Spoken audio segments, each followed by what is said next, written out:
আসসালামু আলাইকুম। এটা হচ্ছে ঈদের একদিন আগের চাঁদপুর মাছঘাটের বাজারের যে অবস্থা। এগুলো হচ্ছে বাইল্লা মাছ, চেউয়া মাছ এগুলা। আর এগুলো হচ্ছে ইলিশ। এখানে এগুলো মূলত ১ দিন ২ দিন আগের ইলিশ। আজকের যে ইলিশ এখন আসে নাই, ১১টার পরে এগুলো আসে ইলিশ। এরপরে এখানে হচ্ছে দেখা যাচ্ছে কিছু বাইল্লা মাছ। বাইল্লা মাছ মূলত এদিন গেছে ৬০০ থেকে ৭০০ টাকা কেজি, বড় ছোট মিশ্র।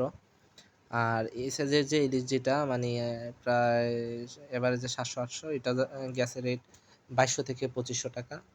আর চিংড়ি হচ্ছে যেটা এভারেজে প্রায় ৮০০ টাকা কেজি মতো গেছে। এই যে এখানে বড় কিছু আছে ১১০০-১২০০, এগুলো হচ্ছে ২৫০০ থেকে ৩০০০ টাকা কেজি গেছে।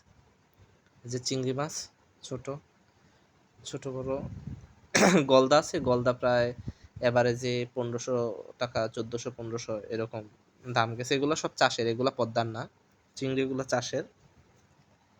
আর এখানে ইলিশ সবগুলাই যে লোকাল এরকম না। এখানের যে ইলিশ আছে এখানের মূলত মায়ানমার থেকেও ইলিশ আসে, আবার সাগরের যে ইলিশ এগুলা। তবে এখানে মূলত ইলিশ ধরা বন্ধ ছিল সাগরে, তখন অভিযান চলতেছিল। তো এখানে ম্যাক্সিমামই লোকাল মাছ এখন যেগুলো আছে। এখানের ওই যে চাঁদপুরের যে লোকাল যে মাছ এরকম, যেমন এই সাইজের মাছগুলো মোটামুটি ২৫০০ টাকা কেজি যাচ্ছিল রেট।